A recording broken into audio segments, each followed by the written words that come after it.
அன்பிற்கினிய சகோதர சகோதரிகளே, நம் அனைவர் மீதும் ஏக இறைவனுடைய அமைதியும் கருணையும் உண்டாகட்டுமாக என்கிற உயரிய பிரார்த்தனைகளோடு பாலஸ்தீனத்தினுடைய காசா பகுதிகளில் இஸ்ரேலிய ஆக்கிரமிப்பு இராணுவம் நடத்தி வரக்கூடிய கடுமையான தாக்குதல்கள் இன்றோடு 713வது நாளாகவும் தொடர்ந்து வரக்கூடிய இந்த சந்தர்ப்பத்தில் இன்றைக்கு என்னவெல்லாம் நடந்திருக்கிறது காசாவில், காசாவையொட்டிய பாலஸ்தீன பெருநிலப்பரப்பில் என்பதோடு சர்வதேச அரங்கத்திலும் என்னவெல்லாம் நடக்கிறது என்கிற செய்திகளைத்தான் இன்றைய அப்டேட்டாக நம்ம பார்க்க இருக்கிறோம். இன்றைய நிகழ்ச்சிக்கு நம்ம உள்ள நுழைகிறதுக்கு முன்பதாக சவுதி அரேபியாவில் நடைபெற்ற இன்னும் ஒரு செய்தியையும் பார்த்து விட்டு உள்ளே நம்ம போகலாம். ஏன்னா காசாவினுடைய செய்திகளை பார்க்கிற அதே நேரம் இதையும் நாம் தெரிந்து கொள்ள வேண்டிய தேவை இருக்கிறது. அது என்னன்னா, எனக்கு பின்னாடி இருக்கக்கூடிய இந்த புகைப்படத்தை வெளியிட்டு அரப் நியூஸ் இன்னைக்கு ஒரு முக்கியமான செய்தியை வெளியிட்டிருக்கிறாங்க. அது என்ன செய்தின்னு சொன்னா, சவுதி அரேபியாவினுடைய இளவரசர்களில் ஒருவராக இருக்கக்கூடிய தலால் அவர்கள் கலந்து கொண்ட ஒரு திருமண நிகழ்வு தான் இது. 200 ஜோடிகளுக்கு ஒரே மேடையில திருமணம் நடத்தி வச்சிருக்கிறாங்க. இந்த திருமண நிகழ்வுல இளவரசர்கள், அதிகாரிகள், ஆளுநர்கள் என்று பல பேரும் பங்கெடுத்திருக்கிறார்கள். ரொம்ப அனைவரையும் கவரும் விதமாக இந்த திருமணங்கள் நடத்தப்பட்டிருக்கிறது. சவுதி அரேபியானா நமக்கெல்லாம் தெரியும், கட்டுக்கடங்காத செல்வ வளம் இருக்கிறது. எண்ணெய் வளத்தில் வரக்கூடிய வருமானங்களால டாலர்கள்ல கொளித்து கொண்டிருக்கிறார்கள். அவங்களுக்கு பசியை உணர்வது என்பது எப்பயாவது சாகிறதுக்கு முன்னாடி ஒரு வாட்டி 2 வாட்டி நடந்தா நடக்குமே தவிர மற்றபடி அப்படி ஒரு விவகாரமே அவங்களுக்கு தெரியாத அளவுக்கு தான் அவர்களுடைய வளங்கள், அருள் வளத்தை அள்ளி கொடுத்திருக்கிறார். இப்படியான நிலையில தான் 200 ஜோடிகளுக்கு இன்றைக்கு திருமணம் நடத்தப்பட்டிருக்கிறது.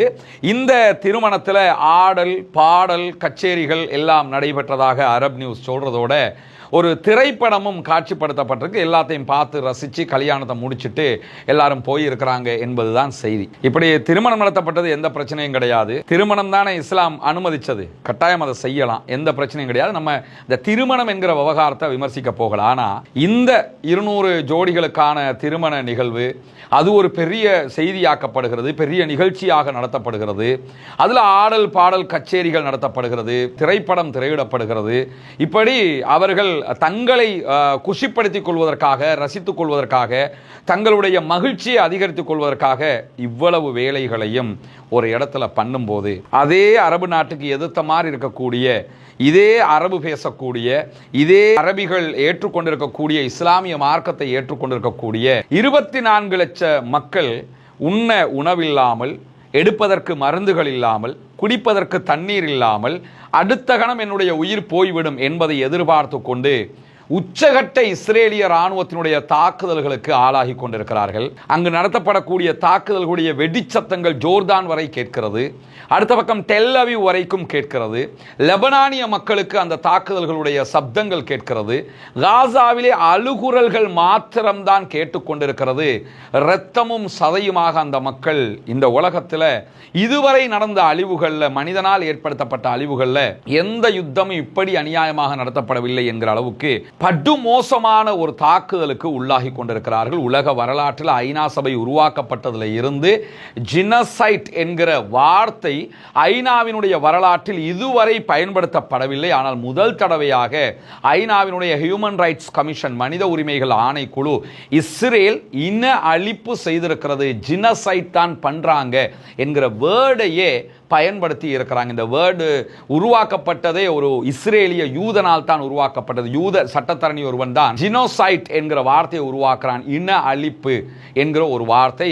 இது உருவாக்கப்பட்டதே யூதர்களுக்கு எதிராக ஹிட்லர் செய்த ஹோலோகாஸ்டை நினைவு கூறி எங்கள் மீது இன அழிப்பு செய்யப்பட்டது என்பதை அவர்கள் சுட்டிக்காட்டுவதற்காக இந்த வேர்டையே கண்டுபிடிச்சாங்க. இந்த வேர்டு இதுவரைக்கும் ஐநாவினுடைய எந்த ஆவணங்களிலும் இஸ்ரேலுக்கு எதிராகவோ எந்த நாட்டுக்கு எதிராகவோ பயன்படுத்தப்படவில்லை.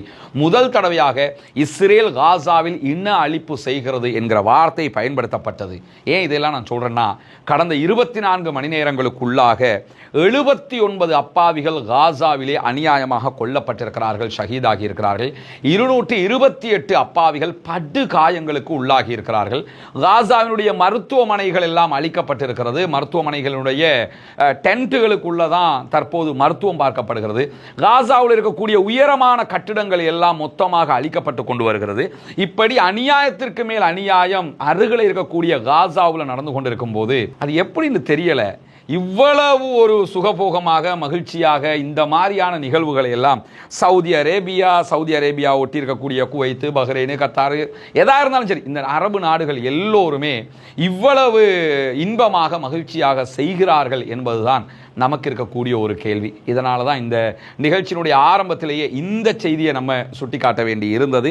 இன்றைக்கும் காசாவிலே படுமோசமான தாக்குதல்களை இஸ்ரேலிய ஆக்கிரமிப்பு ராணுவம் நடத்தி வரக்கூடிய இந்த சூழல்ல காசாவுக்கு உள்ள என்ன நடக்கிறது என்பதை நாம் தெரிந்து கொள்வதற்கு இருந்த ஒரே வழி இன்டர்நெட் மாத்திரம்தான்.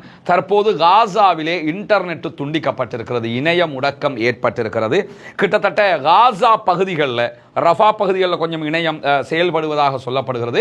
காசா சிட்டி பகுதிகளில் மாத்திரம் 8 லட்சம் அப்பாவிகள் எந்த விதமான உலக தொடர்புகளும் இல்லாமல் முழுவதுமாக முடக்கப்பட்டிருக்கிறார்கள், தனிமைப்படுத்தப்பட்டிருக்கிறார்கள் என்று சொல்லி யூரோ மத்திய தரைக்கடல் மனித உரிமைகள் கண்காணிப்பு அமைப்பு இன்றைக்கு சொல்லி இருக்கிறது. எனவே 8 லட்சம் மக்களுக்கு என்ன நடக்கிறது என்பது உலகத்துக்கு யாருக்கும் தெரியாது.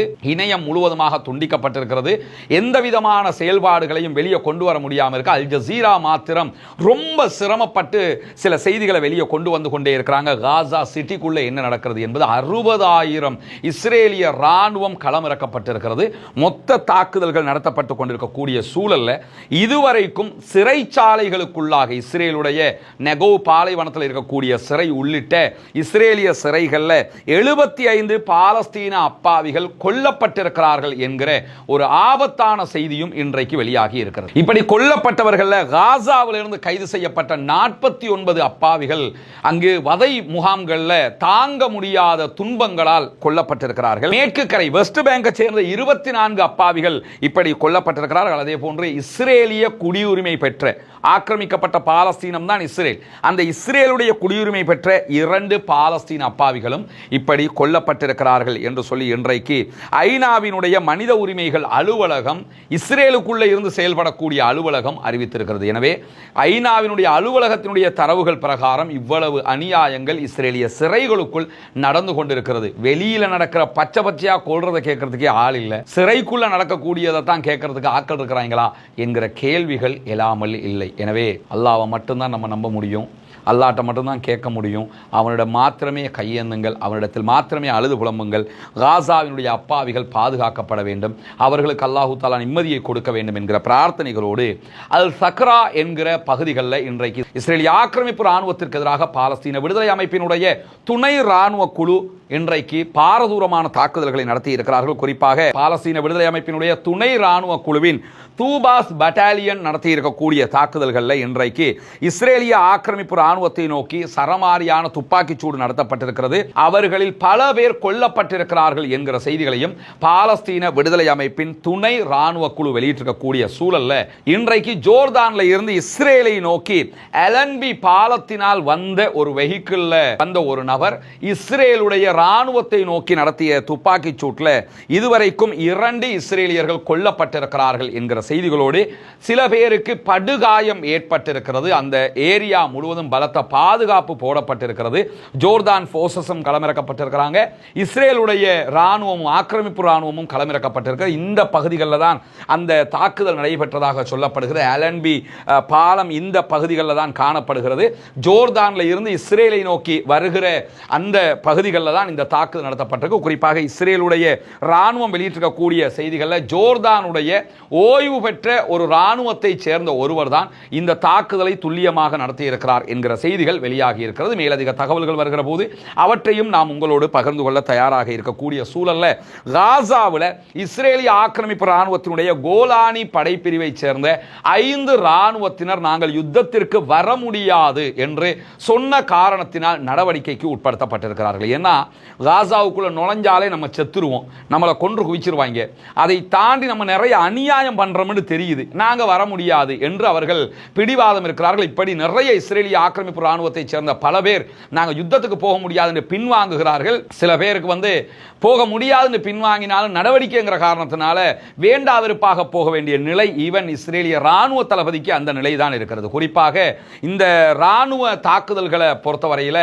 காசாவுக்குள்ள அவங்க போய் என்னென்ன அநியாயம் பண்றாங்கிறது அவங்களே இன்னைக்கு வெளிப்படையாக பேசக்கூடிய நிலைகள் உருவாகி இருக்கக்கூடிய சந்தர்ப்பத்தில் 3 பேர், இந்த 5 பேர்ல 3 பேர் களப்பணியில இருந்து மொத்தமாக நீக்கப்பட்டிருக்கிறார்கள். ராணுவத்தில் இருந்து அவங்களை நீக்கி இருக்கிற செய்திகள் வெளியாகி இருக்கக்கூடிய சூழல்ல 5 பேர்ல 2 பேர் ராணுவ சிறைகளில் அடைக்கப்பட்டிருக்கிறார்கள். நாங்கள் யுத்தத்துக்கு போக முடியாதுங்கிறதுக்காக 2 பேருக்கு ஜெயில் தண்டனை கொடுத்திருக்கிறாங்க. 3 பேரை பதவி நீக்கம் பண்ணிட்டாங்க. மொத்தமாக ராணுவத்திலிருந்து நீக்கி இருக்கிறாங்க. எந்த விதமான சலுகைகளும் அவர்களுக்கு எந்த விதமான வரப்பிரசாதங்களும் கிடைக்காது என்கிற செய்திகள் வெளியிடப்பட்டிருக்கு. இப்ப யோசிச்சு பாருங்க, யுத்தத்துக்கு போகலன்னா உன்னை ஜெயில போட்டுருவோம்ங்கிறாங்க. ஜெயில போட்டாலும் பரவாயில்ல, நான் யுத்தத்துக்கு போக மாட்டேன்னு ஒருத்தன் சொல்றானுன்னா அவனுக்கு யுத்தத்துக்கு போவதை விட ஜெயில் தண்டனை பரவாயில்லை என்று நினைக்கிறான். எனவே இஸ்ரேலுடைய இந்த யுத்தம் எவ்வளவு கொடுமையானது என்பதை இந்த சம்பவத்தில் இருந்து நம்ம புரிந்து கொள்ள முடிகிறது. அதே நேரம் இன்றைக்கு ரஃபா பகுதிகளில் நடத்தப்பட்டிருக்கக்கூடிய தாக்குதல்களில் இஸ்ரேலிய ஆக்கிரமிப்பு ராணுவத்தைச் சேர்ந்த 4 பேர் கொல்லப்பட்டு 8 பேர் படுகாயம் அடைந்திருக்கிறார்கள் என்று இஸ்ரேலுடைய வலைதளங்கள் இன்றைக்கு செய்தி வெளியிட்டிருக்கிறார்கள். குறிப்பாக இஸ்ரேலுடைய வால்லா நியூஸ் ஏஜென்சி இந்த செய்தியை உறுதிப்படுத்தி இருக்கிறது. பாலஸ்தீன விடுதலை அமைப்பினர் இந்த தாக்குதல் தொடர்பாக எந்த தகவல்களையும் இதுவரை வெளியிடாத நிலையில சிலர் கவலைக்கிடமாக இருக்கிறார்கள் என்கிற மேலதிக செய்திகளும் வெளியாகி இருக்கிறது. குறிப்பாக இஸ்ரேலிய ராணுவத்திற்கு ரொம்ப பாதுகாப்பான பகுதி என்ன ரஃபா பகுதிகள் அவங்க சொல்லிக் கொண்டிருக்கிறாங்க. ரஃபா பார்டர் இருக்குது, அந்த பகுதிகளில் எங்க கண்ட்ரோல்ல இருக்குதுன்னு சொல்லிக்கிட்டு இருக்காங்க. அந்த பகுதிகளில் தான் இன்றைக்கு தாறுமாறான தாக்குதல்களை பாலஸ்தீன விடுதலை அமைப்பினர் நடத்தி இருக்கிறார்கள் என்கிற செய்திகள் வெளியாகி இருக்கிறது. குறிப்பாக இந்த செத்து போனவங்களை, இஸ்ரேலிய ராணுவத்தில் செத்து போனவங்களை 2 தளபதிகளும் இருக்கிறார்கள். இஸ்ரேல் ராணுவத்தில் தளபதிகளையே இன்னைக்கு சாத்தி இருக்கிறாங்கிறது தெரியுது.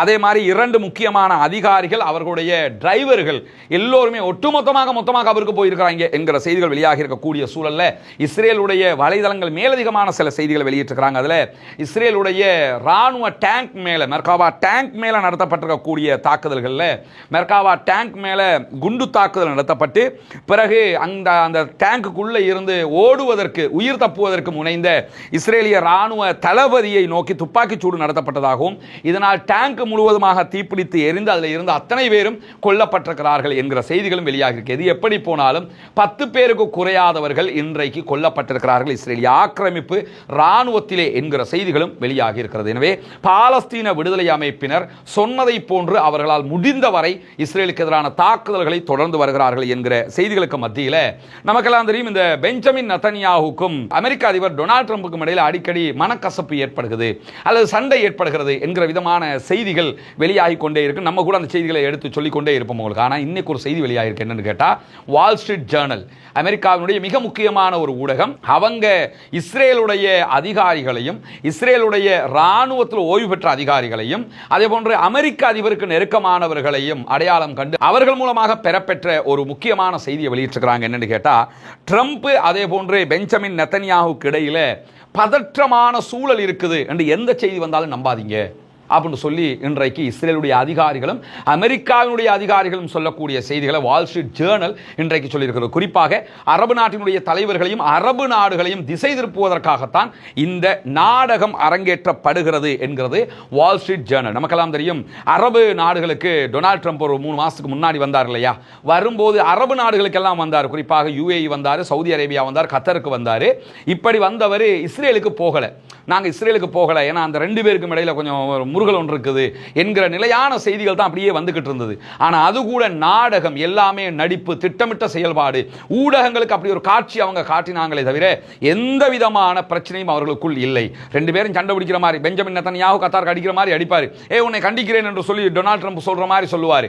பிறகு பார்த்தா அவன் சொல்லிட்டு தான் அடிச்சேன்னு சொல்லி இந்தாலே சொல்லுவான். இந்த மாதிரியான ஒரு நடிப்பு தான் அங்கே போய் கொண்டிருக்கிறது. இது உண்மை அல்ல என்று சொல்லி இன்றைக்கு மூத்த இஸ்ரேலிய அதிகாரி ஒருவர் சொல்லியதாக வால் ஸ்ட்ரீட் ஜேர்னல் சொல்லும் போது என்ன சொல்றாங்கன்னா, நெதன்யாஹு ட்ரம்புக்கு இடையிலான உறவு சிறப்பாகவே இருக்கிறது. இந்த உறவு மோசமாக இருக்கிறது என்று வருகிற எந்த ஒரு அறிக்கைகளும் போலி செய்திகள், அது உண்மை கிடையாது. அமெரிக்கா அதே போன்று இஸ்ரேல் ஆகிய 2 நாடுகளும் தங்களுடைய மதிப்புகளையும் நெருக்கங்களையும் எப்போதுமே அதிகப்படுத்திக் கொண்டே இருக்கின்றன என்று சொல்கிறார். அதே போன்று நெதன்யாஹுவினுடைய முன்னாள் செய்தி தொடர்பாளர்களை மேற்கோள் காட்டி வால் ஸ்ட்ரீட் ஜேர்னல் மேலதிகமாக சொல்லும் போது, ட்ரம்போட பதட்டமாக இருக்கிறார் நெதன்யாஹு அல்லது 2 பேருக்கும் ஏதாவது பிரச்சனைகள் என்று அறிக்கைகள் வந்தால் இந்த அத்தனையுமே ஊடகங்களுக்கு திட்டமிட்டு கொடுக்கப்படக்கூடிய தகவல்கள் தானே தவிர நிஜமாக அப்படியான எந்த பதற்றங்களும் கிடையாது.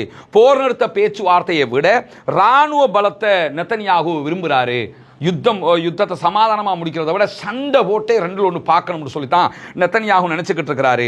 அதனால் நம்ம ஒன்றுமே பண்ண முடியாது என்று சொல்லி டொனால்ட் ட்ரம்ப் சொல்கிறார் என்று சொல்லி இன்றைக்கு அமெரிக்காவினுடைய ஆதாரங்களை மேற்கோள் காட்டி வால் ஸ்ட்ரீட் ஜேர்னல் இந்த செய்தியை வெளியிட்டிருக்கிறது மட்டுமல்லாமல் கத்தர்ல பாலஸ்தீன விடுதலை அமைப்பினுடைய பேச்சுவார்த்தை குழு மீது நடத்தப்பட்ட தாக்குதல்களுக்கு பிறகு ட்ரம்ப் விரக்தி அடைஞ்சிட்டாரு என்றெல்லாம் செய்தி வந்துருச்சு. என்ன விளையாடுறாரா என்றெல்லாம் அந்த அளவுக்கு கோவப்பட்டு டொனால்ட் ட்ரம்ப் கேட்டாரு என்கிற செய்திகள் எல்லாம் கூட அந்தந்த நேரத்து சம்பவங்களை தவிர ரெண்டு பேருக்கும் இடையில எந்த விதமான முரண்பாடுகளும் கிடையவே கிடையாது என்று சொல்லி வால் ஸ்ட்ரீட் ஜேர்னல் சொல்லிக் கொண்டிருக்கு. எனவே இதெல்லாம் ஸ்கிரிப்டட் என்கிறது நமக்கு நன்றாக தெரிகிறது. எழுதப்பட்டு இப்படி நகர வேண்டும் என்று அவர்கள் திட்டமிட்டு தான் செயல்படுகிறார்கள். எனவே காசா அப்பாவிகள் மீதான தாக்குதல் திட்டமிட்ட அநியாயம் என்பதை நாம் புரிந்து கொள்ள முடியும். நம்மால் செய்ய முடிந்தது பிரார்த்தனை மாத்திரம்தான் சகோதரர்களே. ஜனநாயக ரீதியாக இரண்டாவதாக நாம் குரல் எழுப்ப முடியும். எனவே பாலஸ்தீன மக்களுக்காக பிரார்த்திப்பதை நிறுத்திவிடாதீர்கள், அவர்களுக்காக கையேந்துவதை நிறுத்திவிடாதீர்கள். பாலஸ்தீன மக்களுக்காக பிரார்த்திக்கிற அதே நேரம் இஸ்ரேல் ஆக்கிரமிப்பு ராணுவத்திற்கு தொடர்ந்தும் குனூத்துன் நாசிலாவை ஓதுவதை தவிர்த்து விடாதீர்கள்.